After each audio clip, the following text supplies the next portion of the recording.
The left wanted to mix politics with sports right up until last Sunday, when Vice President Mike Pence left an Indianapolis Colts game at the sight of the kneeling players on both sides. The San Francisco 49ers are the most kneel-happy team in the league. For years, sports media has enjoyed injecting politics into sports, but they didn't seem to like Pence doing the same, which suggests that their priority was never about covering the intersection of sports and politics, as they claimed, but rather the intersection of their politics and sports. Sports fans, in large number, think of sports as solely entertainment and largely unifying. Sure, you may be a Clemson grad who hates all things Gamecocks, but for the most part, sports are what brings communities together for high school football, colleges together during NCAA tournament runs, and diverse cities and entire regions together for pro sports success. Everyone enjoys an inspiring story, and sports are chock full of them.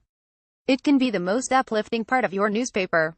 What disrupts our enjoyment of sports is divisiveness, but sports media has had no time for that complaint in recent years. This was another realm of culture to claim, so they've made things and more political, even against its better interests. Sports media have disdained their audience. In 2013, the National Journal studied 200,000 interviews and charted what sports fans liked, how they leaned politically, how many fans liked a certain sport, and how likely those fans were to vote. The sports that skewed left were the WNBA, pro tennis, the NBA, soccer, pro wrestling, horse racing, UFC, and extreme sports. Only the NBA ranks among America's most watched sports. Two were right on the line of bipartisanship: motocross and Grand Am road racing. I don't know what that is, and don't care to look it up.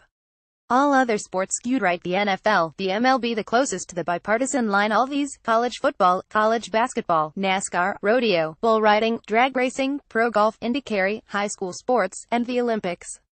It would be wise to take this information into consideration, right? Maybe not preach liberal politics to right-leaning sports fans, particularly at a time when we're more divided than ever. Sadly, many in sports media have done the exact opposite. They've roundly mocked their own audience when asked to stick to sports. They reference Jackie Robinson and Muhammad Ali as shining examples of the good that happens when athletes don't stick to sports. They rarely offer examples from the last 35 years. Seth Davis allegedly covers college basketball for The Athletic. Last March, college basketball's most important month, his Twitter timeline was full of anti-Trump tweets and his profile picture was an image of Obama. I followed him for a few weeks, ready for daily updates on all the bubble teams. But he was busy scolding his followers. His account now proudly declares he doesn't stick to sports. Why sports writers are drawn to politics? You go to work and follow sports on the side, but sports media has it reversed. Naturally, sports is work. So following politics becomes many writers' most enjoyable side hobby. Any chance to weave the two together is a win for sports media. It's a ticket to more clicks, more airtime, more front pages, and more relevance. If your local NFL team wins Sunday, that story be on the front page of the sports section.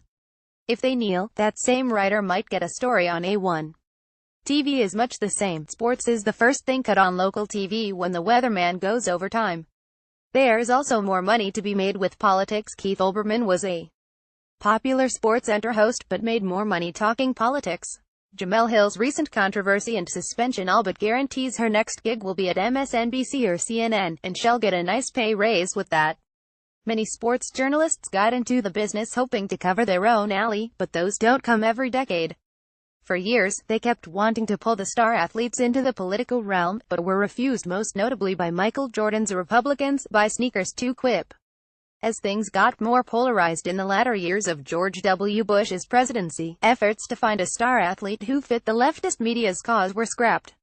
If you started with the cause, you could find another vessel to weave sports and leftist politics together. Here's a few examples. Gun control: when Kansas City Chiefs player Jovan Belcher killed his girlfriend and then himself, NBC's The Bob Costas dedicated his halftime monologue for a Sunday night NFL game to gun control and not domestic violence, which is something both left and right have rallied against in pro sports. LGBT causes: sports fans may not care if their sports figures are gay or straight, but the media has been trying to make them care. When former NBA player John Amaechi came out as gay, the search was on for an active gay player. Jason Collins was that guy, and later Michael Sam, and perhaps both were newsworthy. An organic intersection of sports and politics. But now our U.S. women's soccer team are wearing rainbow jerseys for gay pride. The NCAA is pulling events out of states that dare challenge the unpopular transgender agenda, and a sports blog dedicated to LGBT causes, called Out Sports, wonders whether Tim Tebow is gay.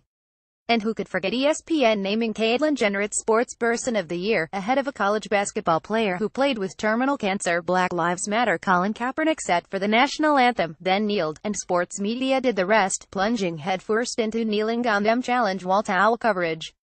CBSSports.com has an entire section of its website titled Anthem Protests. It was overkill, and now it seems to have backfired.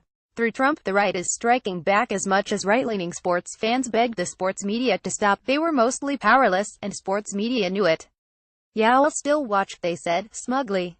They were right, but only for a while. Sports media erred in two ways. 1. They didn't see the long game. 2. They thought that the right would never get involved and try to promote its own brand of sports and politics. ESPN has learned the hard way. They've lost many subscribers due to cord cutting, and many sports fans have grown to dislike the first channel that was made for just them. The Ringer's Brian Curtis has a good article on the falling out of ESPN's popularity. NFL ratings went up the week Donald Trump attacked anthem protests. Perhaps people were tuning in to see how the NFL would respond.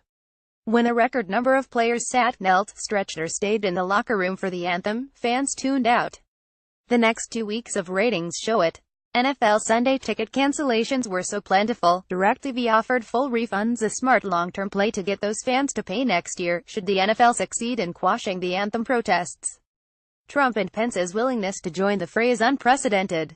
"At first, I was against it. After all, I don't like politics in my sports.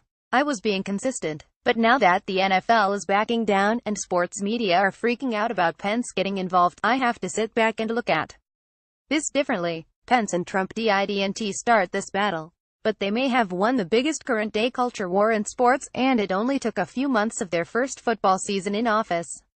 If sports and politics are going to be joined at the hip, there might as well be some of my politics in there as well.